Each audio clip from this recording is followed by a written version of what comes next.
So from that, you had our best match. I'm not hosting, so AJ, can you take over? Well, no, I mean your match of the year. I know. We're moving on to match of the year. Yeah. Continue. I've made it be known, like in our end of year show where we had like a big talking point on the state of wrestling and stuff on the channel now. I'm a big fan of in-ring wrestling when they go for like they try to deliver you a 5+ match or a 6-star from Dave Meltzer or a 7-star in the Tokyo Dome. I love that stuff, man. But yet weirdly, and this is where the wrestling hits that oh so sweet spot.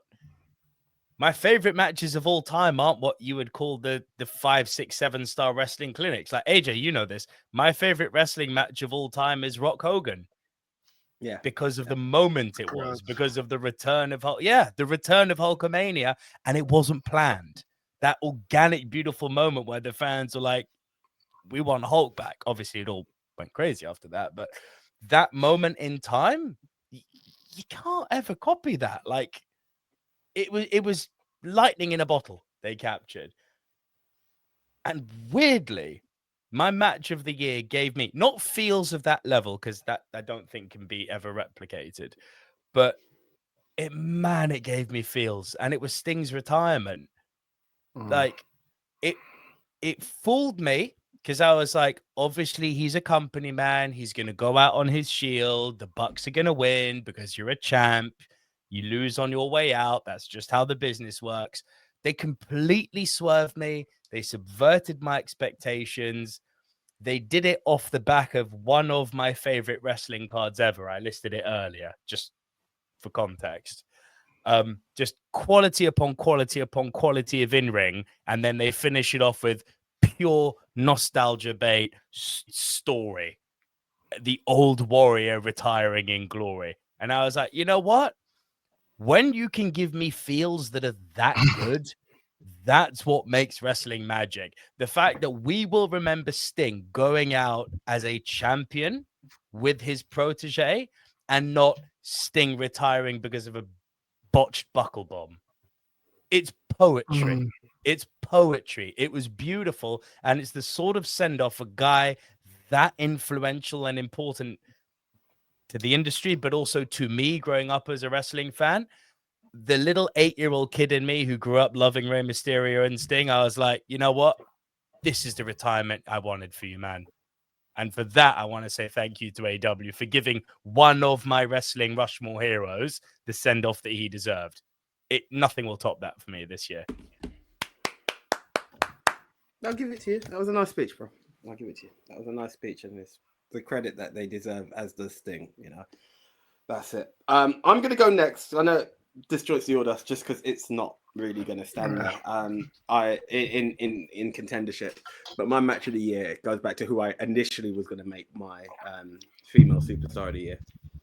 Alex Windsor versus Charlie Morgan at Eve is a match that it blew me away. Not because it was an all-women show or anything like that. I'd gone to Eve. Big love to Dan and Emily for the work that they do.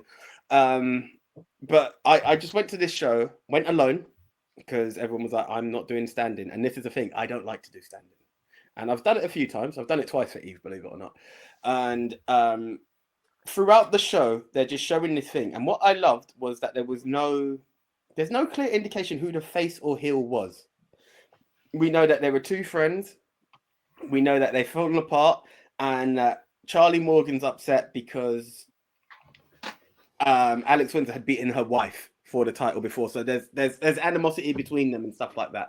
And little did I know that Jetta was on the show earlier and she's married to Charlie Morgan. But, you know, it matters not. But it's this whole build-up of who they are. And this match comes on, and the fans don't even know which way to chant. Like, throughout, you're just seeing Alex's point of view. You're seeing Charlie's point of view. And it's a no-holds-barred match. And I know, like, I'm the one who's normally like, oh, this could go too far and what have you.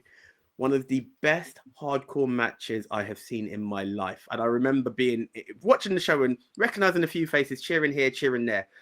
To being the one who started an Alex Windsor chant. And as I said, the week before, I'm saying F you Windsor.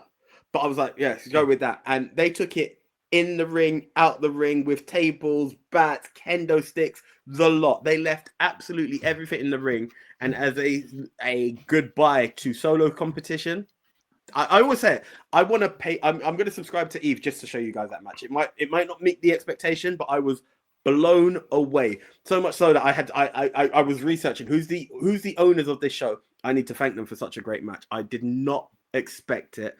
A loser leaves Eve match, and it was absolutely amazing. So that I've said it multiple times. Charlie Morgan, Alex Windsor, loser leaves Eve. That is my match of the year. I know no one else will vote for it, but if you can catch it, guys, please do. Beauty of a match. Brother, represent the indies. I love it. My movie Cool. would be is Treading Water. Nobody saw it. It's There you all go. good. And this is the thing. Like, and again, if I was, my number one, first honorable mention would actually be the triple threat of bloody Leon Slater, Oku, and Robbie X. Yep. What a match! Represent. What a match! Tone, I'll give you the floor because I can see your hands waving. I couldn't co-sign that enough, man. Like, that match was amazing. But I think I'm gonna go back to a conversation. I think me and Nico had this conversation a while ago. That we live in the era where wrestling matches, especially with AEW, are so good, so regularly.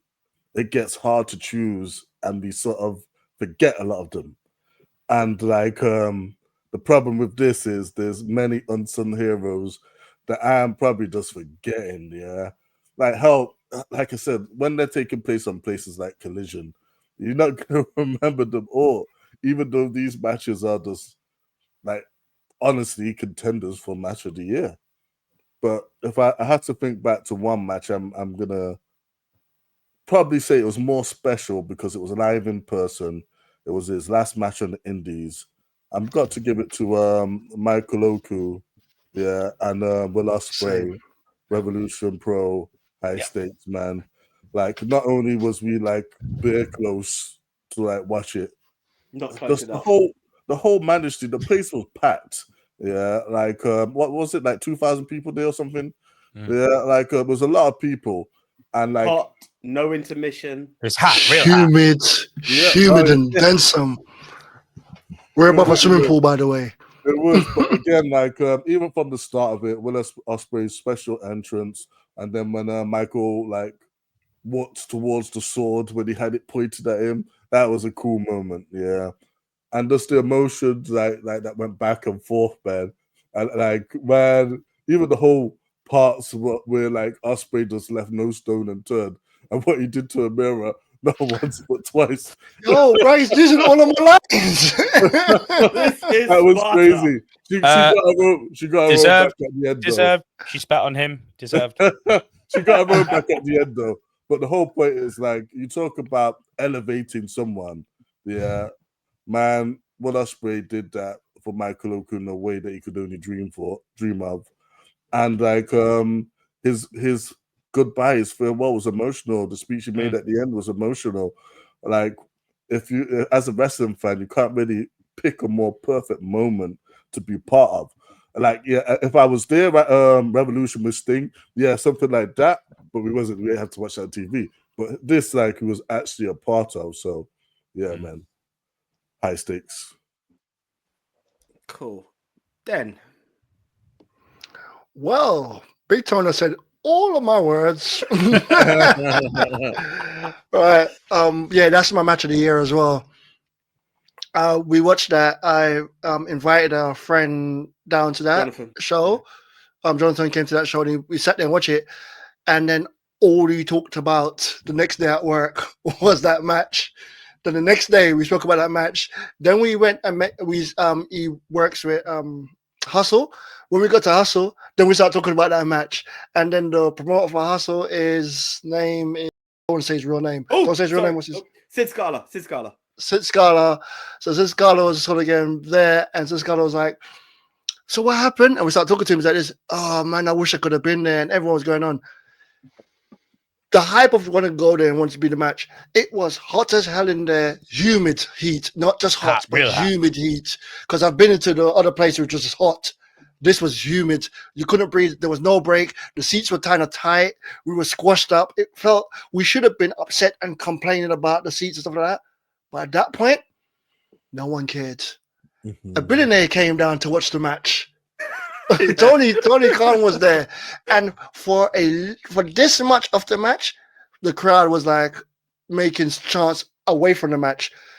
Instead of them not saying, going on the mic and saying, pay attention to me or whatever it is, they just up the level in the ring, stop everyone from looking everywhere else. And everyone, what's going on here? The bump Amira took, that looked real.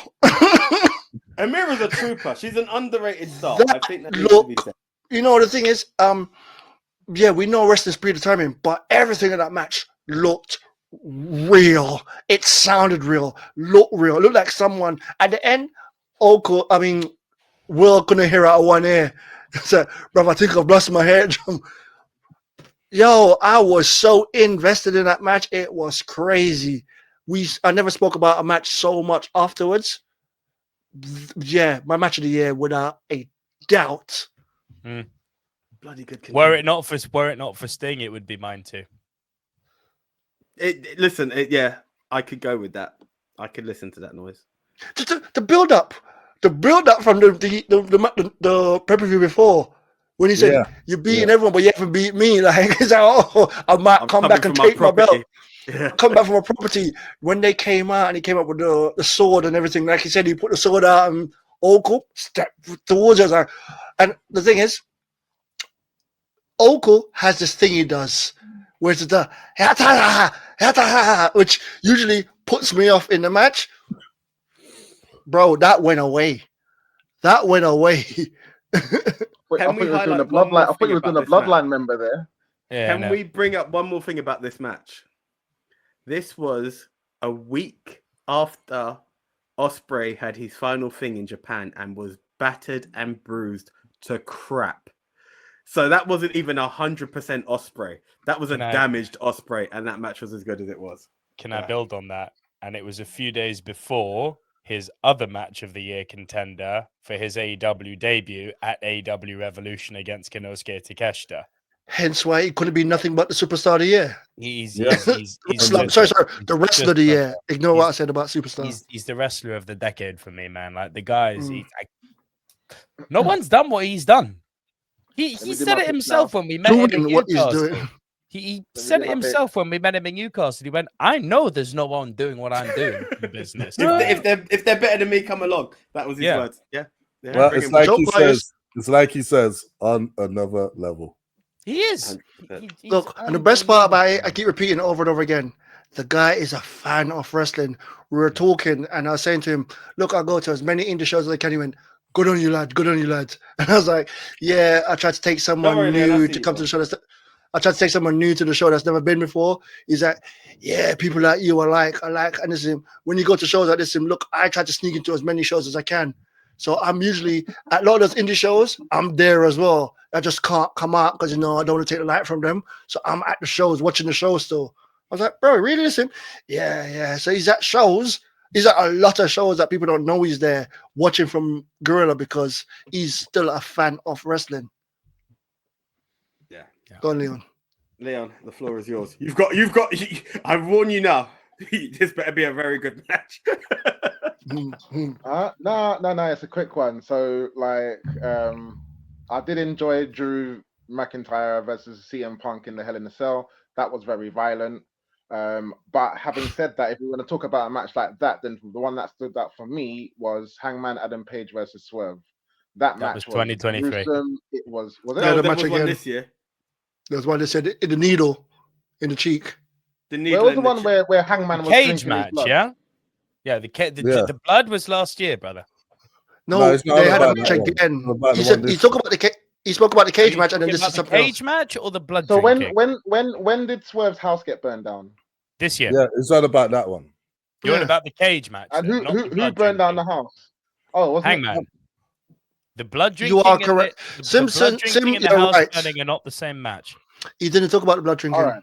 Well, that match, the last match that they had. Drinking. I didn't hear blood drinking, if I'm honest. I heard burning the house down.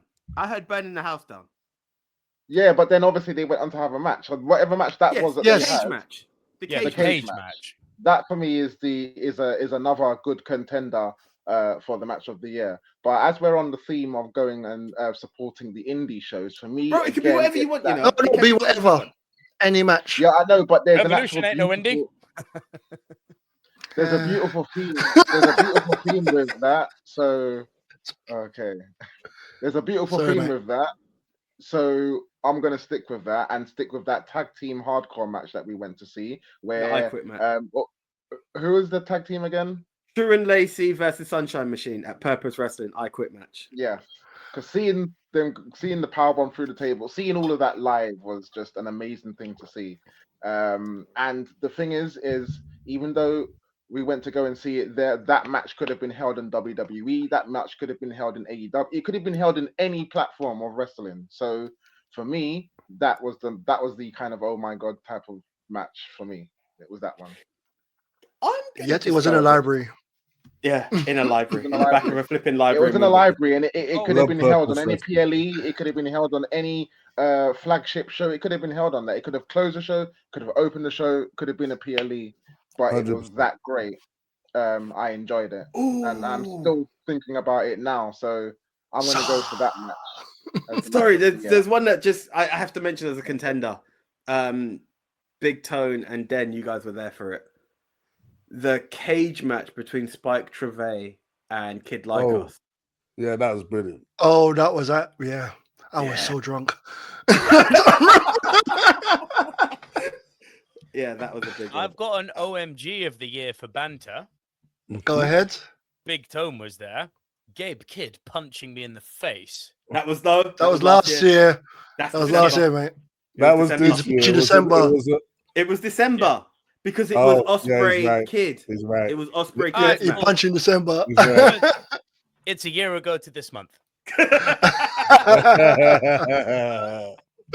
do you know what? Here's one that I'm going to throw out as something. It's not been something that we've had before. But the more maybe because they didn't get an award when I think they deserved an award. Feud of the year, personally, GYV ABC, the best of 7. That was a feud of the year.